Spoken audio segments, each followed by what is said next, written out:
እንደምን አደራችሁ። ጌታ እናመሰግናለን።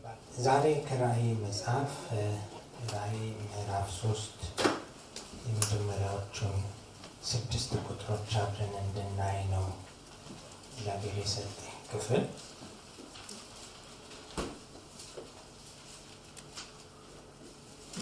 ክፍሉን አነበውና አብረን እንጸልያለን። ራእይ ምዕራፍ 3 ቁጥር 1 እስከ 6 ድረስ ነው ያለው። በሰርዴስም ወዳለው ቤተክርስቲያን መልአክ እንዲሁ ለጻፍ፣ ሰባቱ የእግዚአብሔር መናፍስትና ሰባቱ ከዋክብት ያሉት እንዲህ ይላል። ስራህን አውቃለሁ፣ ሕያው እንደመሆንህ ስም አለ፣ ሞተህማል። ስራ በአምላክ ፊት ፍጹም ሆኖ አላገኘሁትምና የነቃሁን ሊሞቱ ያላቸውን የቀሩትን ነገሮች አጽና። እንግዲህ እንዴት እንደተቀበልክና እንደሰማህ አስብ፣ ጠብቀውም፣ ንስሐ ግባ። እንግዲያስ ባትንካ እንደ ሌባ እመጣብሃለሁ፣ በማናቸው ሰዓት እንድመጣ ከቶ አታውቅም።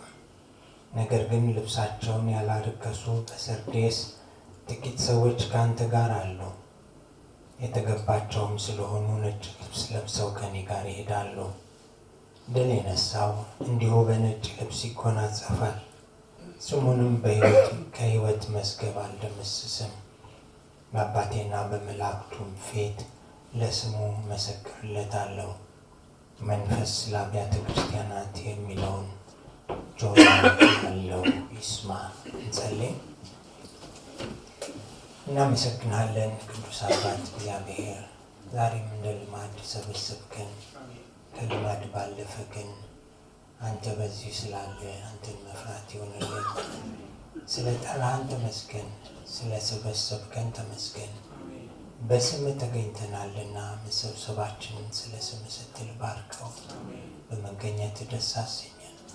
እኔንም ወገኖችንም እግዚአብሔር አምላክ ሆይ አንተን መፍራት እንድንችል በአንተ መገኘት ውስጥ ራሳችንን እንድናገኝ በነገሮቻችን ሁሉ ላይ አንተ ባለስልጣን እንድትሆን ሁሉ ለአንተ አሳልፈን ሰጠን። ስለምትሰማን ስለሰማህን ስላለንም እናመሰግናለን። በኢየሱስ ክርስቶስ ስም አሜን። ሰርዴስ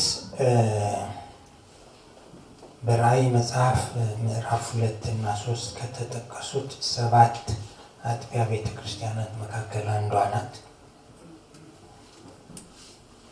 ዮሐንስ ይህንን የራእይ መጽሐፍ የጻፈው በተለይ ለሰባቱ አጥቢያ አብያተ ክርስቲያናት እንደሆነ ይነገራል። ብዙ ጊዜ የሚፈራ መጽሐፍ ስለሆነ የራእይ መጽሐፍ ብዙዎች ለማንበብ እንፈራለን፣ ስለማይገባንም እኔንም ጨምሮ ማለት ነው። አንድ ጊዜ ወጣት ልጆች አስተምር ነበር እና አገር ቤት የአንድ ሰሞን የመጽሐፍ ቅዱስ ጥናታቸው የዘሌዋውያን መጽሐፍ ሆነ እና ዘሌዋውያን መጽሐፍ አጥንተው መጡ። በሳምንት እሑድ ስንገናኝ እንዴት ነበር የሰሞኑ የመጽሐፍ ጥናታችሁ አልኳቸው። ሸዋ አንተን ስላልከን እንጂ ያነበብነው ደም በደም ነው አሉ። ዘሌዋውያን ምናልባት የራእይንም ብጠይቃችሁ ብዙ ልትሉት የምትችሉት አስደንጋጭ ነገር የሚታይበት መጽሐፍ ነው። ግን እግዚአብሔር ለቤተ ክርስቲያን የሰጠው መልእክት ነው የሚለን መጽሐፉን በመጀመሪያው ምዕራፉ ላይ ስናነብ። እነርሱም የሚገኙት ሰባቱ አጥቢያ ቤተ ክርስቲያናት በሮም ግዛት ውስጥ በአሁኑ ጊዜ ቱርክ ተብሎ በሚጠራው አካባቢ የሚገኙትን አጥቢያዎች በተመለከተ የተሰጠ መልእክት ነው። እነዚህ አጥቢያ ቤተ ክርስቲያናት በዚያን ዘመን ውስጥ ከሚገኙ በዚያ ግዛት ውስጥ ከሚገኙ ታላላቅ ከተሞች 7ቱ ተመርጠው ነው። በዚህ 7 ከተሞች ውስጥ ደግሞ ያለችውን የእግዚአብሔርን ቤተ ክርስቲያን የሚመለከት የተሰጠ መልእክት ነው። ዛሬ የምናያት አንደኛዋ ሰርዴስ ናት። ሰርዴስን ብቻ ነው የምናየው። ከዚህ በፊት እንደምታስታውሱት ስለ ጴርጋሞን አጥንተን ነበር። ጊዜ ቆጠርኩና ገርሞኛል። ይህንን መልእክት እግዚአብሔር የሰጠንን ጊዜ አሰብኩት። በ2018 የመጀመሪያው ሳምንት ላይ እንዳገለገልኩ አሰብኩና አሁን 2019 የመጨረሻዎቹ ወራት ላይ ነው ያለነው። ልክ ነኝ? ስለዚህ 2 ዓመት። የሚገርማችሁ ቅርብ መስሎኝ ነበር። ቅርብ ማለት እንደ ትላንትን ያስብኩን ኦልሞስት 2 ዓመት ሊሞላው 1 ወር ወይም 2 ወር ነው የቀረው ማለት ነው። ጴርጋሞንን ይህንን ክፍል ከተመካከርን በኋላ በዚህ አገልግሎት ከተካፈል በኋላ ስወርድ አንዳንድ ወዳጆቼ እንዲሁም የሚቀጥለውንም በዚሁ በነካካዎች አሉኝና ሸኝቶኝ ነበር። እግዚአብሔር ያለው ጊዜ ግን ዛሬ ሆነ። ምናልባት ራእይ የሚቀጥሉትን ክፍሎች ደግሞ መቼ እንደምናይ አላውቅም። ግን አንድ ነገር ገረመኝ። እንደ ትላንት ያሰብኩት እድሜንም አየሁት እኮ እድሜንም ትናንትና ነው ልጅነቴን ማስታውሰው። ወደፊት ስናየው እንፈራዋለን እንጂ ወደኋላ ስናየው በጣም ቅርብ ነው። የሰው እድሜ እንደ ሸማኔ መወርወሪያ ነው ያለው የእግዚአብሔር ቃል ግን ግርም ይላል። እውነት ነበር። ገብቷችኋል? የሸማኔ መወርወሪያ ሸማኔም ስለሆንኩ ነው፣ ከሸማኔም ጋር ስለኖርኩ። ውርውር አድርጋችሁት በፍጥነት እዚህ ካለቀማችሁት ውድቅ ነው የሚለው። ፈጣን ነው ማለት ነው። ፈጣን ነው እድሜም እንደዚሁ። ስለዚህ ትላንት የምንላቸው ነገሮች እንዲፈጣን ከሆኑ ነገም እንዲሁ ፈጣን ነውና እግዚአብሔርን መልእክት ይዘን ለእግዚአብሔር ሳንኖር እድሜ እንዳይጠቀለል ግን መፍጠን አለብን ማለት ነው።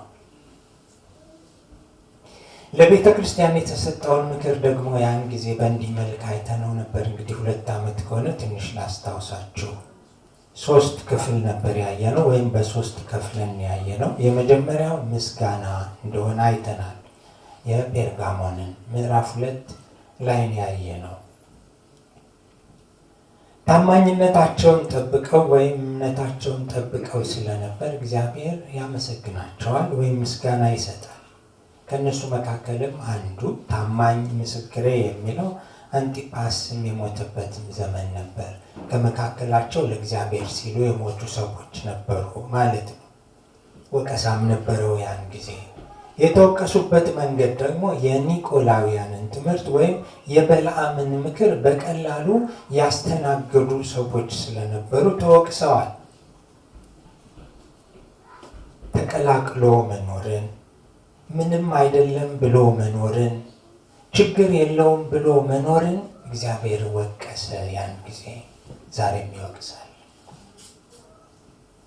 3ኛው እርማት ነው። ከወቀሰ በኋላ እርማትን ያመጣው። እርማቱ ደግሞ ንስሐ ግቡ የሚል ነበር። ትክክል ያልሆነውን ትምህርት አስወግዱና ትክክል የሆነውን ትምህርት ግን ተቀበሉ የሚል ነገር አይተን ነበር ያን ጊዜ። እንዲሁ ባጭሩ ለመከለስ ነው። ዛሬ የምናያት ሰርዴስ የታወቀች የንግድ ከተማ ናት። እንዲሁ በቀላሉ እንድታስታውሱት ነው። የባለጠጎችም ከተማ፣ በሀብቷም በዝናዋም የታወቀች ከተማ እንደሆነች ይነገራል። ሰርዴስ በዘመኗ። ይህን ያህል ስለ ሰርዴስ ካወራው ወደ ጥናት ክፍላችን እንምጣ። ቁጥር 1 እንዲህ እናነባዋለን። ምዕራፍ 3 ቁጥር 1። ምክንያቱም ሌላውን በመዘከር ጊዜ እንዳላጠፋ ነው። በሰርዴስ ወዳለው ወደ ቤተ ክርስቲያን መልአክ እንዲህ ብለህ ጻፍ፣ 7ቱ የእግዚአብሔር መናፍስትና 7ቱ ከዋክብት ያሉት እንዲህ ይላል ብሎ ነው የመጀመሪያው። በሰርዴስ ላለው ቤተ ክርስቲያን መልአክ እንዲህ ብለህ ጻፍ። ክርስቶስ የተገለጠው በዚህ መንገድ ነው የሚለን። ትዝ ይላችሁ እንደሆነ የጴርጋሞንን ቤተ ክርስቲያን ስናይ ጌታ ኢየሱስ ክርስቶስ የተገለጠው ስለታም ሰይፍ ይዞዋል በሚል ሐሳብ ነበር። ዛሬ ደግሞ ለሰርዴስ ቤተ ክርስቲያን ሲመጣ የሰርዴስን ቤተ ክርስቲያን ለመገናኘት ሲቀርባቸው 7ቱ መናፍስትና 7ቱ ከዋክብት ያሉት ወይም በእጁ የያዘ ብሎ ይናገራል። ያሉት የሚለው ይሄኛው መጽሐፍ ነው። አዲሱ ትርጉም 1980 ትርጉም ነው። ይሄም እንደዚሁ ነው የሚለው ከዋክብት ያሉት ይላል። አዲሱ መደበኛ ትርጉም ደግሞ በእጆቹ የያዘ ብሎ ይናገራል። ዞሮ ዞሮ ሁሉን ገዝቶ የያዘ የሚልን ሐሳብ ለመጥቀስ ነው። ሰባቱን ከዋክብትና ሰባቱን መናፍስት በእጁ የያዘ ቃል እንፍታ። ምዕራፍ 1 ቁጥር 20 ላይ እንዲህ ይነበባል። ምዕራፍ 1 ቁጥር 20 ላይ በቀኝ እጁ የያዛቸው የሰባቱ ከዋክብትና የሰባቱ የወርቅ መቅረዞች ምስጢር ይህ ነው። ሰባቱ ከዋክብት የሰባቱ አብያተ ክርስቲያናት መላእክት ናቸው። መጽሐፍ ቅዱስ ላይ የተጻፈውን ነው የማነበው። ሰባቱ መቅረዞች ደግሞ ሰባቱ አብያተ ክርስቲያናት ናቸው ይላል። ሰባቱ አብያተ ክርስቲያናት ሰባት መቅረዞች ተብለው ተጠርተዋል። የተባሉበትም ምክንያት እያንዳንዱ አጥቢያ ቤተ ክርስቲያን ስራው የመቅረዝ ስራ ነው የሚል ነው። በብሉይ ኪዳን መቅረዝ መብራት የሚበራበት ዕቃ ማለት ነው። ሰባት አይኖች አሉት። ሰባት እንትኖች ምንድን ነው የሚበራበት ቀንድ ያለው እንደሆነ እናውቃለን። እንግዲህ ቤተክርስቲያን ስራዋ መቅረዝ መሆን ነው ማለት ነው። መቅረዙንም ለዓለም ማብራት ነው። ለዓለም ማብራት ነው የመቅረዙ አገልግሎት። ብርሃኑ ግን ክርስቶስ ነው። ዮሐንስ ወንጌል ምዕራፍ 8 ቁጥር 12 ላይ ስናነብ ሄደን ክርስቶስ የዓለም ብርሃን መሆኑን ነገረን። ብርሃኑን የተሸከመው ደግሞ ምንድን ነው? መቅረዝ ነው።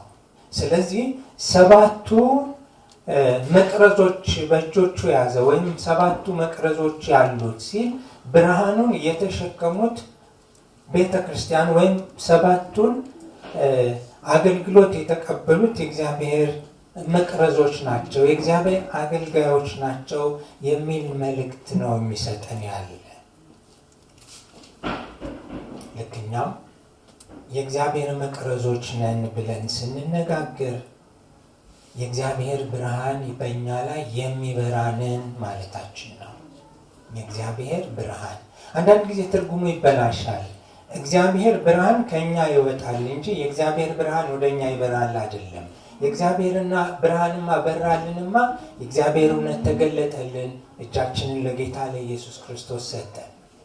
ከዛ በኋላ ይህንን ብርሃን እግዚአብሔር በእኛ ሕይወት ውስጥ ማብራት ነው የሚፈልገው ነው የሚለው። የሰርዴስን ቤተክርስቲያን በዚህ መልክ ነው የተገናኛት። የእግዚአብሔር ብርሃን የሚበራብሽነት ሌሎቹ ማጥቢያ ቤተክርስቲያናት አገልግሎታቸው የክርስቶስን ብርሃን ማብራት ነው።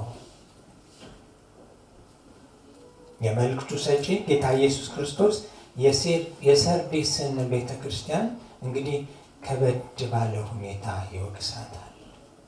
ይህንን ካለ በኋላ እዚሁ ቁጥር 1 ላይ በስም ሕያው ነው ግን ሞተሃል የሚል አስደንጋጭ ነገር አለ። ስም አለ ግን ሞተሃል፣ ምንም እንቅስቃሴ የለህም ማለቱ ነው። ምናልባት ይህንን ንግግር እግዚአብሔር ለእኛ ጉባኤ እየተናገረ ቢሆን ምን ላይ እንደቆምን፣ ምን እንዳልሰራን፣ ምን መስራት እንደሚገባን እናስብ ይሆን? ወይስ ሰርዴሶች ላይ ለጥፈን እኛ ሰላም ነን ብለን እንዘለው ይሆን? በመኖር ውስጥ ሕያውነት አለ፣ የሚታይ ተግባር ያለው እንቅስቃሴ ያለው ሕይወት አለው። በመኖር ውስጥ የክርስቶስን ብርሃን ልታበራ ቤተ ክርስቲያን ተጠርታለች። እናንተ በደንብ ስለምታውቁት ግን ትንሽ ጨረፍታ ስለሰማሁት ስለ ኖቤል ላውራችሁ። ሌላ ሰው ጠይቅ በደንብ የምትነጥሩ ይመስለኛል። ያው የኖቤል ዜና እኛን ሀገር ተስታንከው ብዙ መጥቶ ስለነበር አሁን የኖቤል ጊዜው ስለሆነ እንደ አጋጣሚ ግርግሩ ተመቸኝ፣ መልእክቴን በደንብ እንዳደራጅ። ኖቤል ይባላል። በምርምር ስራው ላይ ብዙ ነገሮች እንዳጣ ታሪኩ ይናገራል። እንዳልኳቸው ይህንን ከኔ በበለጠ ታወርታላችሁ። ካጣው መካከል አንዱ ወንድሙ ነው። ወንድሞቹ እሱ በምርምር ስራ ፈንጂ እያፈነዳ የገደላቸው ቤተሰቦቹ ብዙዎች እንደሆኑ ተነግሯል። ልክ መሆኔን አረጋግጡ እናንተ። ወንድሙ ሞቶ እሱን የሞተው ተብሎ ጋዜጣ ወጣ። ጋዜጠኛ ስሙን አወጣው እና ያ ጋዜጠኛ ያወጣው ደግሞ የሞት ነጋዴው ሞተ ብሎ ነው አይደል ታሪኩ። ጋዜጣውን ሲያነብ ደነገጠ። እስከዛ ጊዜ ግን ነቅቶ አያውቅም። እሱ ስራውን ነው የሚሰራው። እሱ ምርምሩ ላይ ነው። ያፈነዳል፣ ሰዎች ይሞታሉ፣ ሌሎች ይሞታሉ። እሱ ስለሌላ ነገር ያስባል፣ ግን ገንዘብ ያገኛል። ግርግሩ ጠቅሞታል። ያ ዜና ግን አስደንጋጭ እንደነበር ለሱ ታሪክ ሰማው። ከዚያን ቀን በኋላ ያገኛቸው ገንዘቦች በሙሉ መልካም ነገር ለሰሩ መታወቂያ ይሁን ብሎ የሽልማት ድርጅት አቋቋመ። እስከ ዛሬም ድረስ በዓለም ገናና የሽልማት ድርጅት ሆነ። በዚህ ስራው ኖቤል ሞቶ ስሙ ያው ነው። ዛሬም ይነገራል ስለ ኖቤል። ልብ በሉት። በእግዚአብሔር ቤት ውስጥ ያለ ሰው ደግሞ ከዚህ በበለጠ ይጠበቅበታል ማለት ነው። ብርሃን መሆን፣ ሕያው መሆን። አንዳንድ ጊዜ አንዳንድ ሰዎች አንድ ነገር ይላሉ፣ ይሄስ ከሚኖር ቢሞት ይሻለዋል፣ ምክንያቱም ኖሮ ምንም አልጠቀመም ይባላል። ምናልባት የመጽሐፍ ቅዱሱ ንግግር ይሄን አይመስልም? ስም አለ፣ ሕያው እንደመሆነ ስም አለ። ክርስቲያን ተብለሃል፣ ግን ሞተሃል ቢሆን ንግግሩ አስደንጋጭ አይሆንም? ወገኖች ምክር ነው። እግዚአብሔር እየመከረን ነው። ከየት እንደወደቅ አስብ ነው ያለው የሰርዴስን ቤተ ክርስቲያን። ምክንያቱም ሰርዴስ በዚህ ተቃራኒ ህይወት ትገኛለች።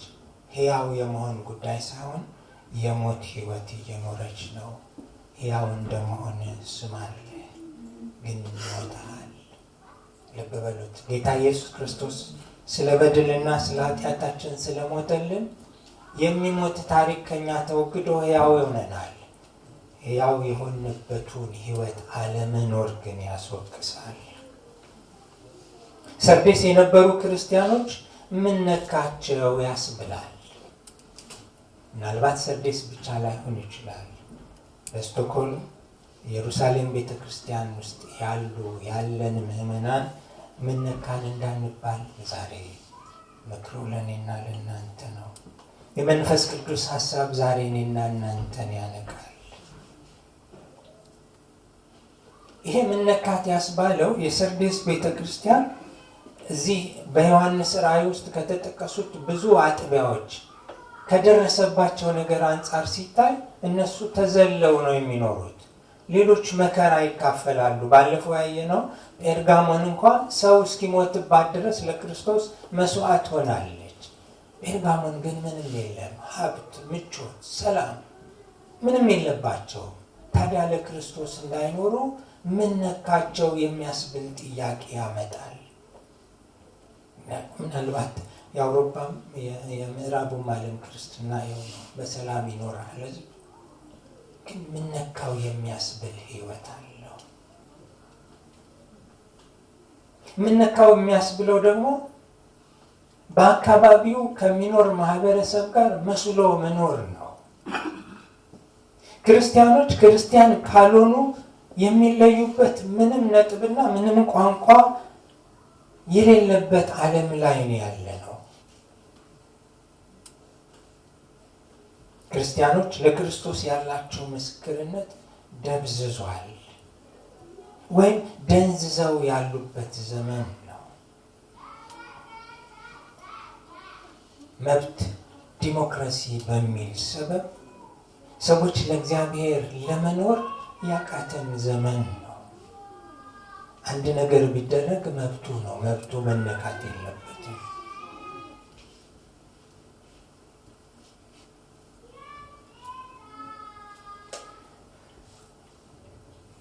ክርስቲያኖች ክርስቲያን ካልሆኑ ጎረቤቶቻቸው በምንም ልዩ አይደሉም። የሰርዴስ ቤተክርስቲያን ታሪክ ነው። የህዝቡን ልምድና ባህል መቃወም አይፈልጉም። መስለው ቢኖሩ ችግር የለባቸው። ስለዚህ ቤተ ክርስቲያን የሰርዴስ ቤተ ክርስቲያን በዙሪያዋ ከሚገኘው ማህበረሰብ ጋር በሰላም ትኖራለች። በምንም አትነካካማ፣ አትወቅስም፣ አትወቀስም። ጥሩ ነገር አላቸው፣ አሪፎች ናቸው፣ ባህላቸው ነው፣ እኛም ተስማምተናል ብሎ አሪፍ ኑሮ ጀምረዋል። ግን በስም ክርስቲያኖች ናቸው፣ ሕያዋን ናቸው። ከዚህ የተነሳ በመንፈሳዊ ሕይወታቸው እንደደከሙ ባለ ራእዩ ይናገራል። መልእክተኛው ጌታ ኢየሱስ ክርስቶስ መልእክቱን ይናገራል። መንፈሳዊ ሕይወታችሁ ደክሟል፣ ወደ ሞት ቀርባችኋል እያላቸው ነው።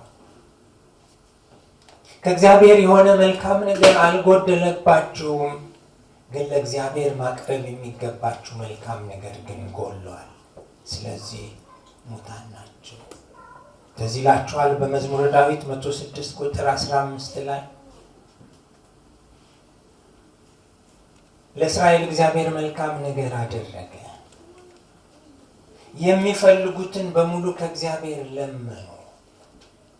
መዝሙር 106 እስራኤል በምድረ በዳ የተጓዙትን ጉዞ ያዜመበት ክፍል ነው። ከዚህ መሃል ቁጥር 15 ብቻ ላንብብላችሁ።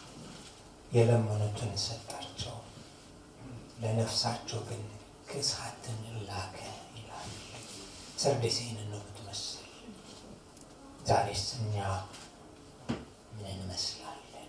ማንነስ እንመስላለን? ምን አይነት ብርሃን ነው በላያችን ላይ የሚበራ? ቁጥር 2 እና 3 ላንብበው።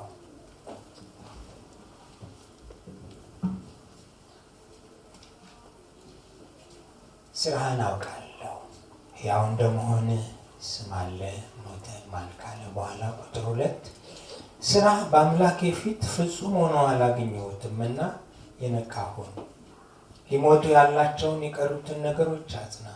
እንግዲህ እንዴት እንደተቀበልክና እንደሰማህ አስብ፣ ጠብቀው፣ ንስሐ ግባ። እንግዲያስ ባትነቃ እንደ ሌባ እመጣብሃለሁ፣ በማናቸው ሰዓት እንድመጣ ከቶ አታውቅም ይላል። ነገር ግን ሙሉ በሙሉ አልሞተም ማለት ነው። ግን ሕይወታቸው ባዶ ሆኗል። ስራቸው ፍጹም አልነበረም።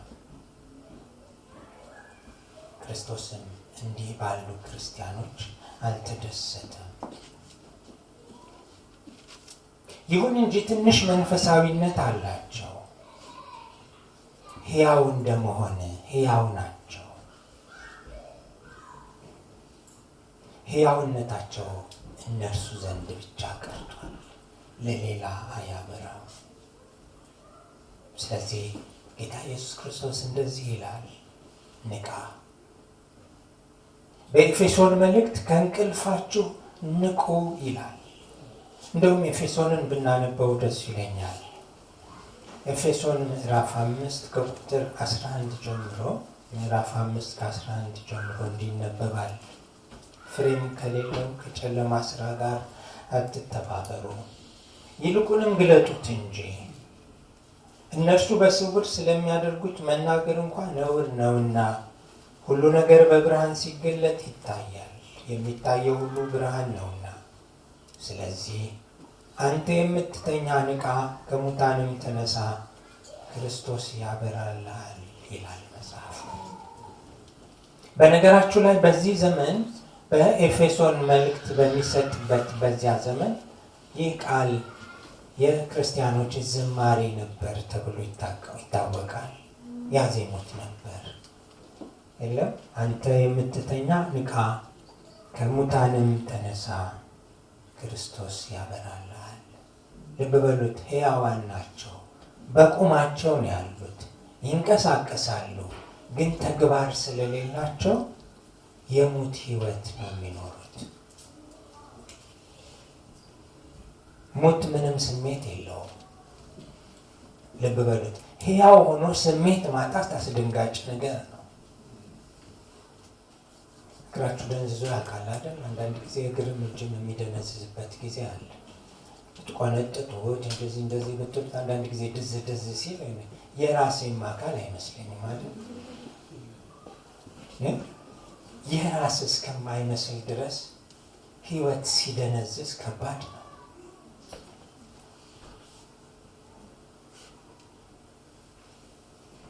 በነገራችሁ ላይ ቁጥር 4ን ስናነብ በእያንዳንዱ እውነተኛ የእግዚአብሔር ማህበር ውስጥ ክርስቲያኖችም ክርስቲያን ያልሆኑም አሉ፣ ወይም የእግዚአብሔር ዘር ያላቸው የእግዚአብሔር ዘርም የሌላቸው ይኖራሉ። ይህንን ማቴዎስ ወንጌል ምዕራፍ 13 ማንበብ እንችላለን። ደጉ ጌታ መጣና ስንዴ ዘራ ይላል። ክፉ ሌሊት መጣና ክፉ ዘር ዘራ፣ እንክርዳድ። ሁለቱም እኩል አደጉ። በአንድ በእግዚአብሔር ማሳ ውስጥ ክፉም ዘር አለ፣ ደግም ዘር አለ። ልብ በሉት።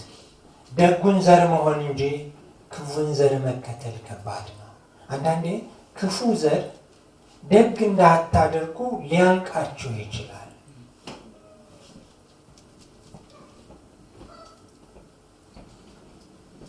እንዲሁ ቀልድ ቢጤ ነው፣ ግን አንዳንዴ በህይወት ጉዞ ውስጥ እንዲህ ቢሆን ብዬ አስባለሁ። አንዴ ከአገልግሎት ከክፍለ ሀገር መጥቼ ጓደኛዬ ቤት አረፍኩ። ባየው እኔን ለማስተናገድ ተፍ ይላል። እኔ ደግሞ ደከመኝ፣ መተኛ ተማሪ። ምክንያቱም ረጅም መንገድ በመኪና ነው የተጓዝኩት። ያን ጊዜ ትራንስፖርቱም ጥሩ አልነበርም እና የምንሄደው በሎንችና ነው የተቀመጥኩት። በኋላ ስለነበር ብዝ እያደረገን ወዝ ስለነበር አዲስ አበባ ያደረሰ ምን አለ ብተኛ ብዬ ናፈኩ። ከዛ እኔ ልተኛ ነው። ስትተኛለህ አለኝ። ከፈለክ ደግሞ ጋደም በል አለኝ። እንግዲያው ከመጋደሜ በፊት ብዬ በርከክ አልኩኝ። ዞር ስል እኔ ተንበርክክ ያለሁ። እነዛ ዓለማዊ ጓደኞች መሀል የገባህ መሰለ ብሎ በርኪቻ ሊፈነግል ገብቷቸዋል። ለማለት የፈለግኩት ይሄ በህይወት ጉዞ ውስጥ ክርስቲያንን ብላችሁ ስትኖሩ፣ ከእግዚአብሔር ጋር ስትኖሩ ወይም ከእግዚአብሔር ሰው ጋር ስትኖሩ አንዱ ንቁ አንዱ ፍዝ ቢሆን እናንተ በነቃችሁ ቁጥር እናንተን የሚኮንን ቢሆን ምን ልትሆኑ ትችላላችሁ? ከዚህ የተነሳ እሱን ላለመኮንን ብለን ከሚፈዘው ጋር ፈዘን እንዳንገኝ ነው። ምክሩ እሱ እኮ ነው። ሕያው የሆነ ሰው ሕያውነቱን ከማንም ጋር አይደለም ያመሳስለው። አንዳንድ ጊዜ ለምን እንዲህ አላደርክም ሲባል ከሌም ከኔ ጋር አይደል ክርስቲያን አይደል እሱ ስለማያደርግ አይደለም። እኛ እርምጃችንን የምንጠበጥበው ደጉ ጌታን አይተን እንጂ ከጎናችን ያለውን ማናቸውንም አይተን አይደለም። ከጎናችን ያለውን ማየት ካለብን የምናየው ልናግዘው ነው፣ እሱን ለመምሰል አይደለም። የጴርጋሞን ምክር እሱ ነው። ሁለት አይነት ዓለም ያለው ህዝብ አለ፣ ከዓለም ጋር የሚመስል ዝም በል አትንካ፣ አትናገር፣ እንዲህ አይነት ክልክል ነው ይባላል። አሁን እዚህ ሀገር ብዙ ክልክል ነገሮች አሉ። መብቱ ነውና ዝም በል የሚያስብላችሁ ነገር ቢመጣ እንደ እግዚአብሔር ሰው ለመኖር ወይስ ሰው የሚለውን ነገር ለመኖር እንገደዳለን? ምናልባት አደገኛ ሀሳብ ሊሆን ይችላል። አደገኛውን ሀሳብ ግን ከእግዚአብሔር ጋር ነው የምንወጣው። ኤፌሶን ላይ እንዳነበብነው አንተ የምትተኛ ንቃ፣ ከሙታንም ተነሳ፣ ክርስቶስ ያበራልሃል። ጌታ ካለ፣ የሚረዳኝ አምላክ ካለ፣ ከኔ ጋር ብርቱ ካለ በእግዚአብሔር ምክር ውስጥ ራሴን ማግኘት ትልቅ መንፈሳዊነት ነው ለማለት ነው። ስለዚህ እንዳየነው የክፉ ዘርና የጥሩ ዘር እንዳለ ሁሉ በእግዚአብሔር ቤተክርስቲያን ውስጥም እንዲህ አይነት ነገሮች ሊኖሩ ይችላሉና ከመዳከም ይልቅ መበረታታትን ልንመክር ወይም በመበረታታት ውስጥ ልንበረታታ ይገባል። ሁለተኛ ጢሞቴዎስ ምዕራፍ 2 ቁጥር 20 እና 21 ምናልባት አውጥቼ ላላነበው እችላለሁ። ትዝ ይላችሁ እንደሆነ የውርደትና የክብር ዕቃ አለ ይላል። የክብር የሆኑቱ የዳኑ ናቸው፣ የክብር ያልሆኑቱ ያልዳኑ ናቸው። ምናልባት እንዲህ አይነት ክርክር ለማንሳት አይደለም ትልቁ ነገር፣ በዚህ አቅጣጫ እንድታዩት ነው። እግዚአብሔር አክብሮን ከጠራን የክብር ዕቃዎች ነን።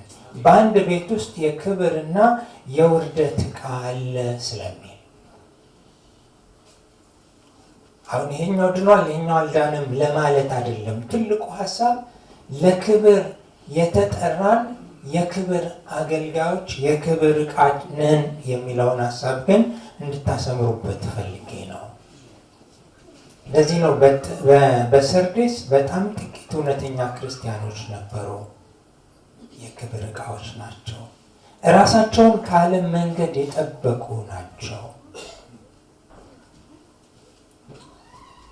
የዓለምን ልምድና ምኞት የማይከተሉ ልብሳቸውን ያላሳደፉ ናቸው። ምናልባት ይሁዳ 23 ላይ ሄደን ማንበብ እንችላለን።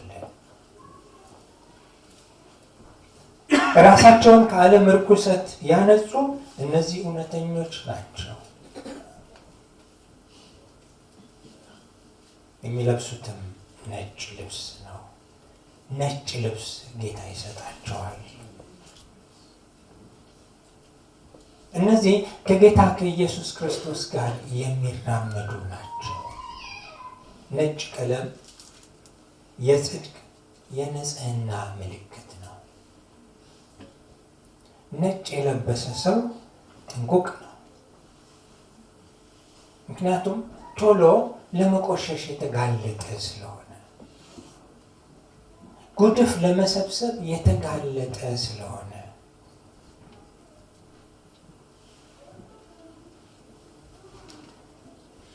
ድሮ ልጆች ሆነን ቀበሌ ስብሰባ እንገባ ነበርና ሽርብትን ያለ ልጅ አለ፣ የሰፈራችን ልጅ ነው እና ብዙ ጊዜ ያው የቀበሌ መሰብሰቢያ አግዳሚ ነው እና እሱ መጀመሪያ የሚያደርገው አግዳሚው ላይ ከመቀመጡ በፊት ማዕረጉን አውጥቶ አራግፎ አግዳሚዋን ይጠርጋልና ስም አወጣንለት፣ የሴት ዞሮ መጣ እንለው ነበር። ምክንያቱም እኛ ሜዳ ስንረግጥ ቆይተን መተን ዘፍ ስንል ምንም፣ ምክንያቱም ቆሻሻ ከቆሻሻ ጋር ምንም እንትን የለውም። ንጹህ ቢሆን ግን ጥንቃቄ እናደርጋለን። የጌታ የሆኑ ንጹሖች ናቸው። የለበሱትም ንጹህ ነው። ራሳቸውን ከዓለም ርኩሰት ለመጠበቅ ጥንቁቆች ናቸው። ካልተጠነቀቁ ሙታን ዓለም ውስጥ ነን ማለት ነው። እንዲሁ የተገኘንበት ቦታ መዘርፈት ከቻለን ቆሽሸናል ማለት ነው። ሕይወት እንደሱ አይሆንም። ክርስትና ንጹህ ነው። እግዚአብሔር ንጹህ ስለሆነ ልብ በሉት። እግዚአብሔር መልካም ነው ስንል የእግዚአብሔር መልካምነት በእኛ ሕይወት ውስጥ ካልተጋባ የእግዚአብሔር ለመሆናችን ምን መገለጫ አለው? የእግዚአብሔር ብርሃን በእኛ ላይ በርቶ የእሱ ብርሃን እንደገና ከኛ ይወጣል ብለን ካለን ያ ብርሃን ዓለሙን ሁሉ ግልጥ አድርጎ የሚያሳይ ከሆነ እኛም ዓለሙን መኮንን መቻል አለብን። መጽሐፍ ቅዱስ እንደሚለው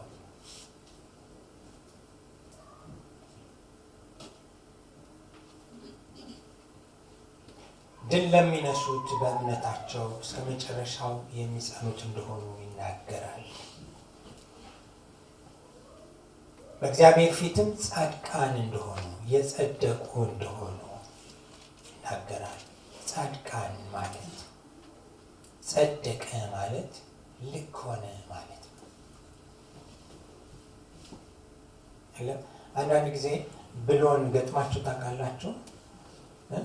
ቁጥሩ ከቁጥሩ ጋር ያልሆነ ብሎን አይገጥምም አይደል? ስለዚህ ልክ አይደለም እንላለን እኮ። ልክ ከሆነ ግን በቃ ልክ መጥቷል። ልክነት በነገራችሁ ላይ የፍርድ ቤት ቋንቋ ነው። ልክ ተብሎ የተቀመጠ ነገር አለ።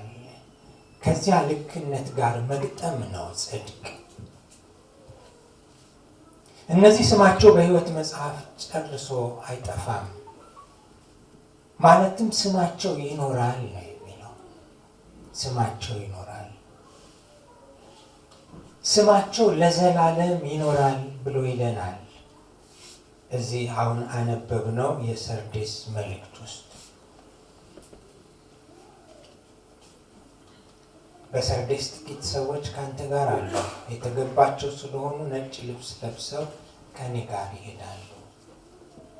ድል የነሳው እንዲሁ በነጭ ልብስ ይጎናጸፋል፣ ስሙም ከሕይወት መጽሐፍ አልደመስሰውም ብሎ ነው የሚናገር ያለ። የዘላለም ሕይወት አንዳንድ የዘላለም ሕይወት ትርጉም ትንሽ ሳይዛባብን አይቀርም። የዘላለም ሕይወት ማለት የእግዚአብሔር ሕይወት ማለት ነው። ዝም ብሎ መኖር ማለት አይደለም። አለ ዘላለምና ምንድነው የምናስበው? አሁን በምድር ስንኖር 2 ዓመት ነበር፣ 10 ዓመት ነበር፣ 30፣ 40፣ 50 ደረሰን። በመኖሩ ሂደት ውስጥ ያየናቸው አታካች ነገሮች አሉ። መኖር እንደዚህ ሆኖ ይሄ ዘላለም ቢሆን አሰልቺ ነው። እውነት በሱ ቀመር አይደለም እግዚአብሔር የመጣው። ቀንና ሌሊት በማይቆጠርበት 1፣ 2 ተብሎ በማይቆጠርበት የእግዚአብሔር ዓለም ነው ዘላለም። የእርሱ ሕይወት ነው። እግዚአብሔር ዘላለማዊ ነው ስንል ቀን ቆጥሮ አይኖርም። ቀን ቆጥሮ አይኖርም። ጊዜ ለክቶ አይኖርም እግዚአብሔር። ስለዚህ የዘላለም ሕይወት ማለት የእግዚአብሔር ሕይወት ማለት ነው። የዘላለም ሕይወት ተካፋዮች ነን ሲል መጽሐፍ ቅዱስ የእግዚአብሔር ሕይወት ተካፋዮች ናችሁ እያለን ነው። ስለዚህ ከዚህ ከዘላለሙ ከእግዚአብሔር ሐሳብ አልወጣችሁም ይላል። ምን ይሆኑ?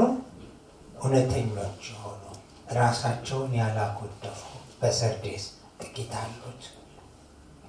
እግዚአብሔር ቤተ ክርስቲያን ውስጥ እግዚአብሔር ሰው አለው ማለት ነው። እርሱን የሚፈሩ፣ እንደ እርሱ የሚሄዱ፣ እንደ እርሱ የሚራመዱ፣ በበሉ አምላካቸውን የማይደፍሩ።